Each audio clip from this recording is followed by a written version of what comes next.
Now in Orange, flyers belonging to a white supremacist group were found on campus at Chapman What do white University. supremacists have to do with CAIR? On top of posters promoting immigration issues. The flyers were reportedly found. Watch as we pivot from CAIR to the police. The Council on American Islamic Relations is condemning those flyers. Police say that they are keeping an eye on the situation. UNR is responding after white supremacist groups' flyers were posted on campus. Well, this comes on the heels of a swastika found at the Wolfpack Tower at Circus. The university tells me that the flyers were posted around the math and physics buildings. They do not have an exact number of how many were posted because why is CAIR getting involved? Moved them when they saw them. And this afternoon, the Council on American Islamic Relations, the nation's largest Muslim civil rights and advocacy That's their tagline. organization, condemned the white supremacist flyers spread on campus. For the full statement, just go to colotv.com and click on this story. Reporting live in studio, Bridget Chavez, Colo 8 News Now. High school is now being investigated as a hate crime by the Placer County Sheriff's Office. After the Colfax boys varsity basketball team lost to Bear River High, the away team's coach discovered a derogatory racist word that was written on his car. Fox 40's Doug Johnson joining us now live from Colfax with how the district, parents, and the community are reacting to this. Doug.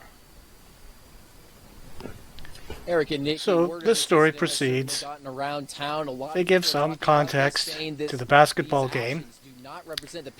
They interview some of the locals. The boys' varsity basketball game between nobody is racist. And Colfax High is a big rivalry in this part of Placer County. Oh, big deal. Take a lot of pride in sports here. Actually used to play at Colfax, so I mean that's always a heated game when we're playing. Friday night, Colfax lost 67-64. Then, right after they mentioned the sheriff's office, the Placer County Sheriff's Office says they mentioned CAIR. Coach Ralph Lewis returned to his car in the parking lot, only to find it had been vandalized. The Council on American Islamic Relations Sacramento says the N-word had been scrawled on the window. O'clock, a disturbing display uncovered at Miami International Airport. This noose was found hanging from the ceiling with 2 monkeys attached to it.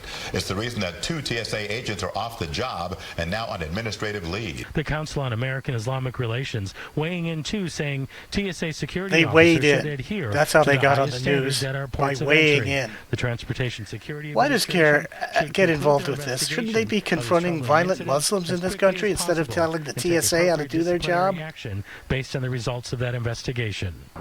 Soon after the deadly officer-involved shooting Thanksgiving night at the Hoover Galleria, the Council a police officer shoots the wrong man, and CAIR plays the race card. Met with Hoover leaders and hope discussions will continue. CAIR knows it's open season on cops. There are lots of residents of Hoover who have not seen racism before this.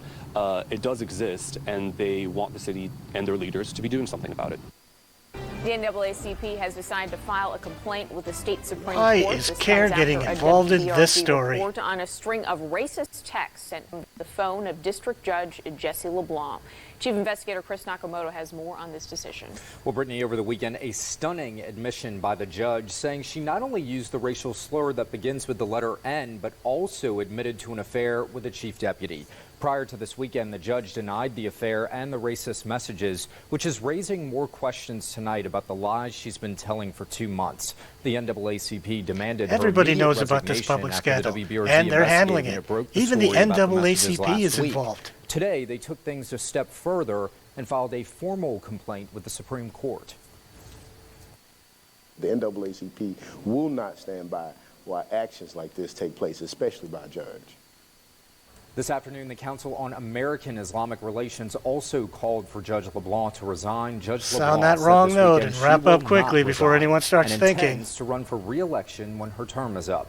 We reached out to her attorney, but she did not respond. All right, Chris, thanks. The Max stabbing trial, they're happening on Wednesday, and ahead of that, we kind of want to step back a bit and reframe how we're talking about this case. Because since the stabbings happened, we've shown you these photos a lot. That's Jeremy Christian, the defendant, on the left. Then you see the 3 men he stabbed and has admitted to stabbing. Ricky Best and Taliesia Namkai Meche in the middle both died. Micah Fletcher on the right survived. Their names, their faces have become synonymous with that deadly attack in 2017. Tonight, though, we want to show you 4 more faces. That's Walia Muhammad, Destiny Mangum, Sean Ford, and Demetria Hester. Walia and Destiny were the 2 teenage girls Christians accused of targeting with a racist rant on that train. Ford is the retired Marine who stepped in to block Christian's view of the girls. And Hester is the woman he's accused of attacking the night before. 4 innocent people, 4 people of color. We want to focus on people of color. That day by a self-proclaimed white supremacist. He was saying Muslims shouldn't go back to Saudi Arabia. On day one of the deadly Max Stabbings trial, we saw strength through tears. This made me feel like, why? Like, there's no reason.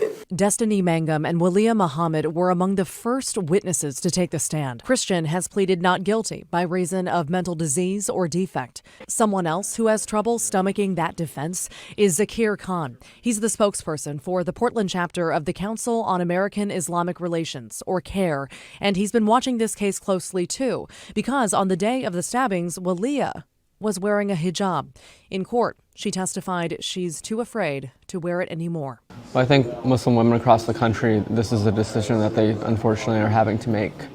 That, do they need to take steps to do what's needed to feel safe? Now, days from deliberations, Khan says Portland's Muslim community is watching closely. The district attorney's job has done a really great job of letting people have space to tell their stories. And my worry is that we will emerge from this trial and we will not fix any of those systems.